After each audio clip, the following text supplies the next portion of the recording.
The Assembly will now hear an address by Her Excellency Jennifer Gillings-Simons, the President of the Republic of Suriname. Madam President, we are here to commemorate in this special moment in history as we celebrate the United Nations 80th anniversary. And this 80th anniversary of the General Assembly coincides with the 50th anniversary of the independence of the Republic of Suriname and our membership of this organization. On behalf of the government and the people of the Republic of Suriname, I express sincere congratulations to the international community on this occasion. It is clear that a journey that spans over 80 years cannot be and has not been without challenges. The United Nations played, in some instances, an important role in ending colonial rule, worked on advancing human rights, and often provided hope and a future to the most vulnerable in our global community.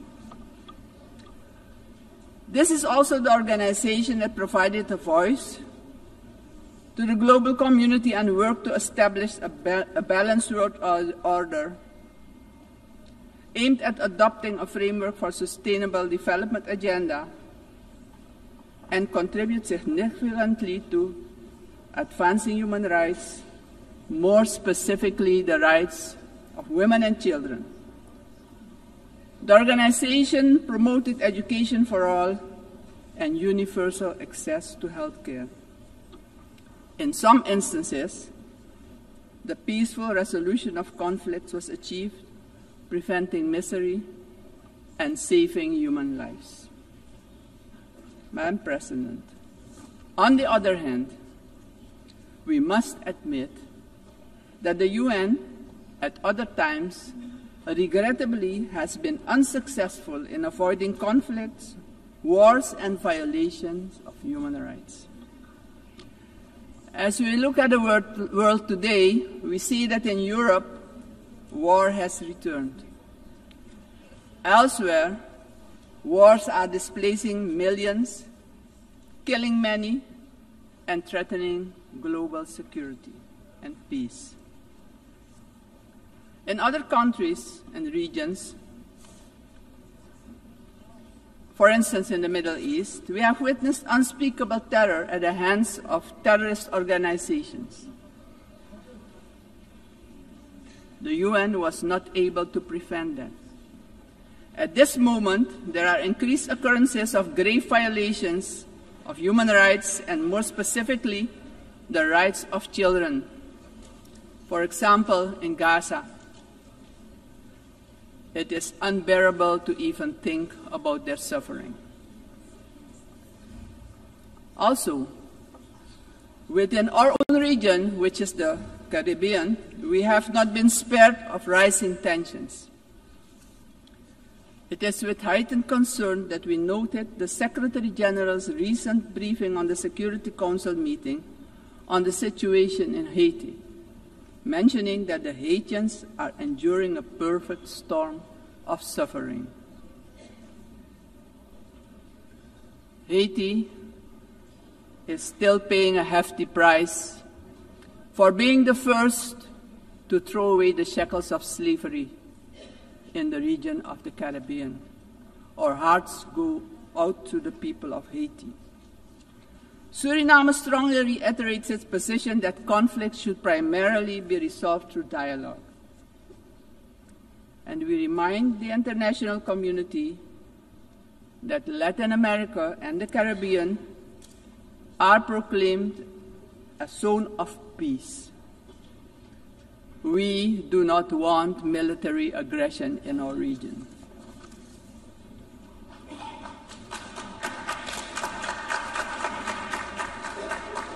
Madam President, this is the moment, on the 80th anniversary, we should reflect and ponder on the next 80 years. What do we have to change and what needs to be done differently?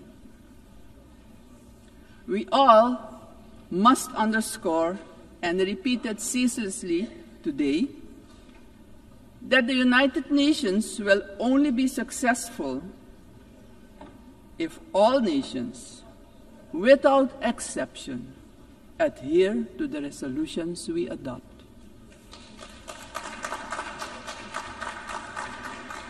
We can only keep the peace if we stop allowing that the votes of all the countries in the world can be nullified by one veto. Today,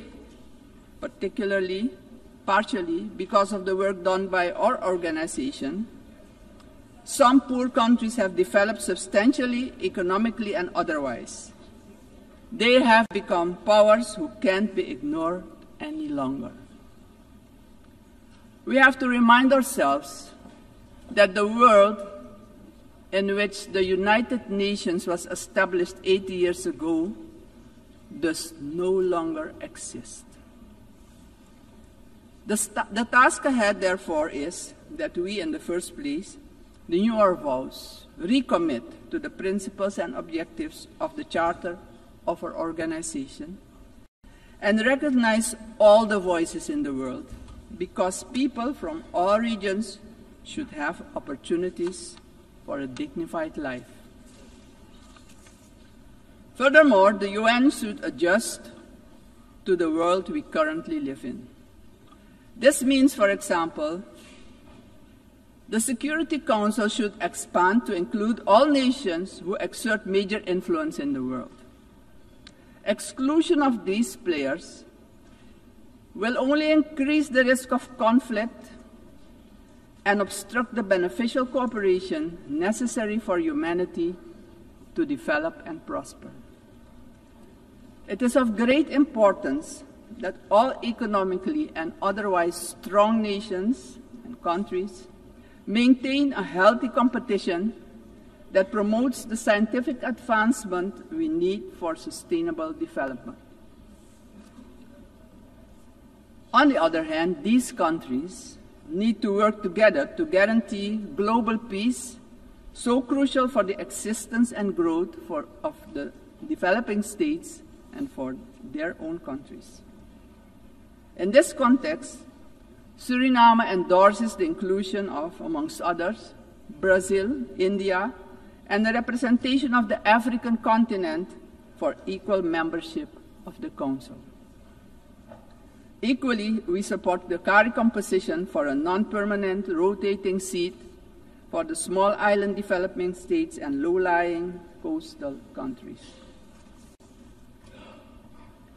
I would also like to remind the member states that my country, Suriname, has presented its candidacy as a non-permanent member of the Council for the period 2043 to 2044.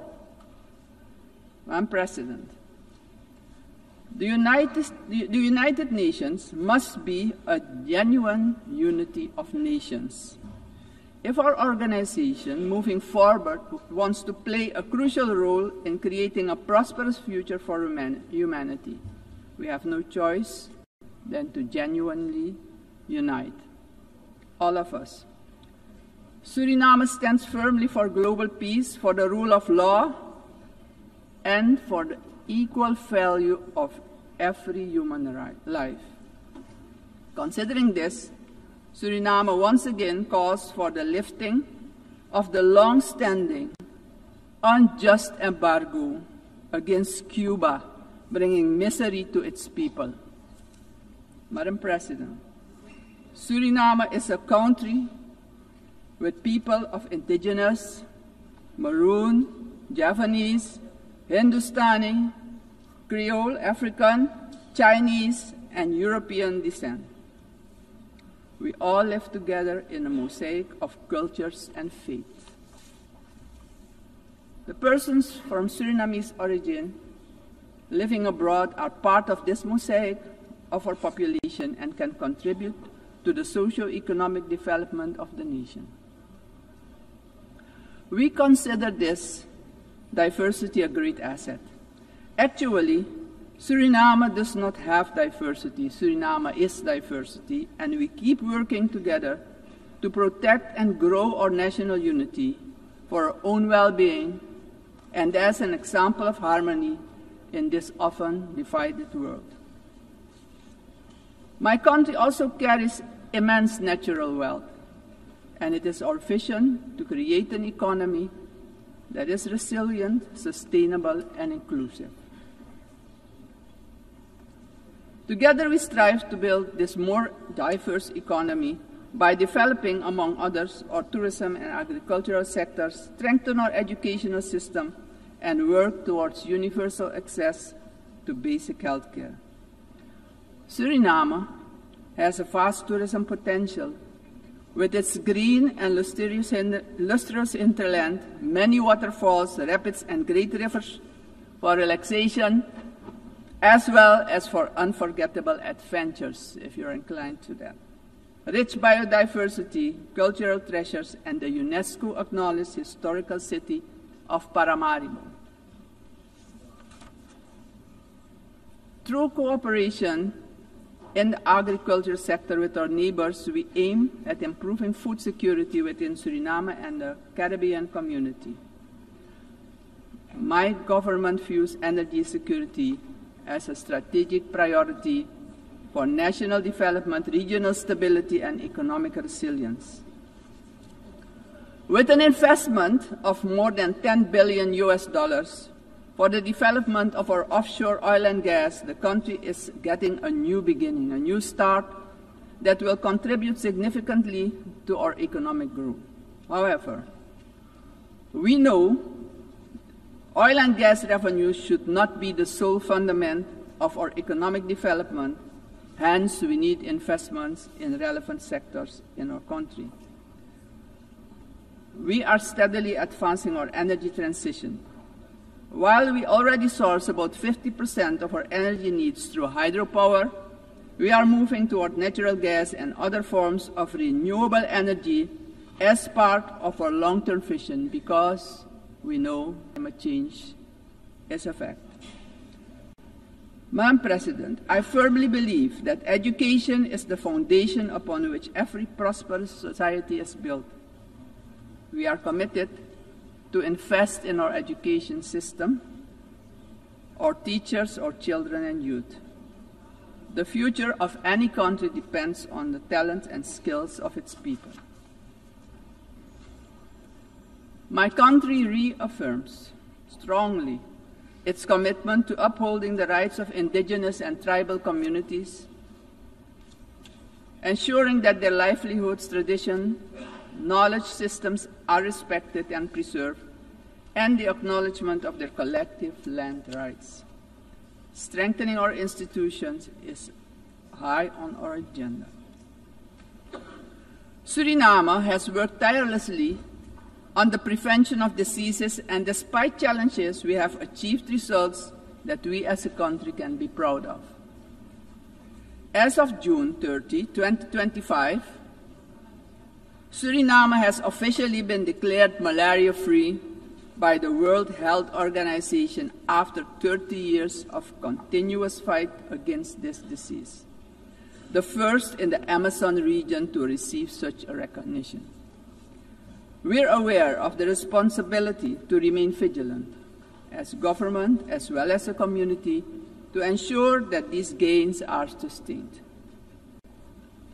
Suriname's example showcases that we too can surely make a valuable contribution in combating infectious diseases. Madam President, the Caribbean community is expanding its outreach. And in this light, Suriname also welcomes the recently concluded Second Africa CARICOM Summit held in the Republic of Ethiopia. This, Madam President, honors the historic, cultural, and human bonds between the regions of the Caribbean and Africa. Suriname also acknowledges the CARICOM 10-point plan for reparatory justice, which has our full and strong endorsement. Slavery was a crime, is a crime against humanity, and we're talking about reparations, yes. We will furthermore continue to contribute with CARICOM, aiming at enhancing the organization's geopolitical influence. Despite our commitment as a country to the Paris Agreement 10 years ago, we see that the climate crisis is worsening. It's worse than we feared. Our countries have least contributed to climate change and carbon emissions, but are hit the hardest by its effects, directly impacting the livelihood and economic growth of our peoples. Suriname calls for the urgent attention of the international community to address the detrimental impact of climate change facing the small island developing states and countries with low-lying coastal areas. Our forests stand strong.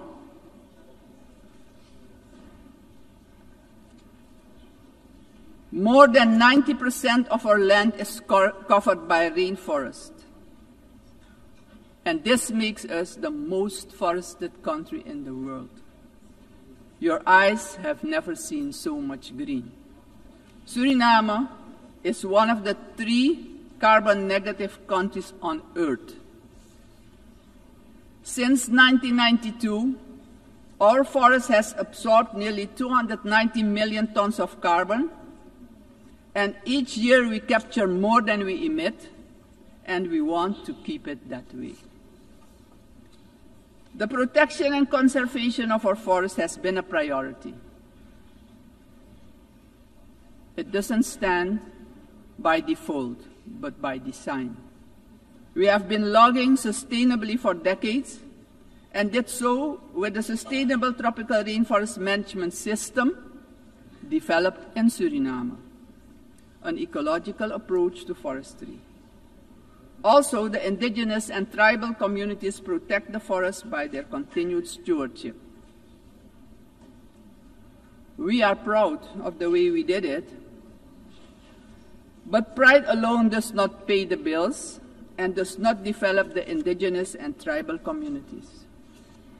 Madam President, we must not forget that these forests, our forests, are in competition with vast resources such as gold, diamond, bauxite, and more. We will need to make difficult choices. We want to keep our forest coverage at a minimum of 90%. But we cannot do it alone. The time has come for the world's largest emitters to share this responsibility, not only with words, but with action, justice, and finance. Suriname strongly calls for global action, predictable climate finance for high forested, low deforestation countries, fair recognition of real carbon removals, and direct support for the communities who live in and protect these forests. Suriname, Madam President, therefore endorses the initiative of the COP30 presidency to launch the Tropical Forest Forever facility and calls upon the international community to contribute to its success. Suriname, as mentioned previously, takes pride in being an example of peaceful coexistence, having different cultures, religions, and the traditions to live together in respect and solidarity. This is our gift to the world. The second gift, because we also have a forest that is delivering services to the whole world. This gift proves that harmony can prevail. As stated upon our admission to the United Nations in 1975, our republic indicated our willingness to engage with the international community. My country reiterates its strong commitment to multilateralism one of humanity's most important achievements, which needs our protection in this time of change. In closing, aggression and military force should be replaced with peaceful resolution and dialogue, because it doesn't solve problems, it creates destruction and misery. As a matter of urgency, I call on every member state to keep the peace, protect the planet and all human rights. Suriname has shown the world that living sustainably together is possible. We are really better together. Thank you, Grantanye, and may God be with you.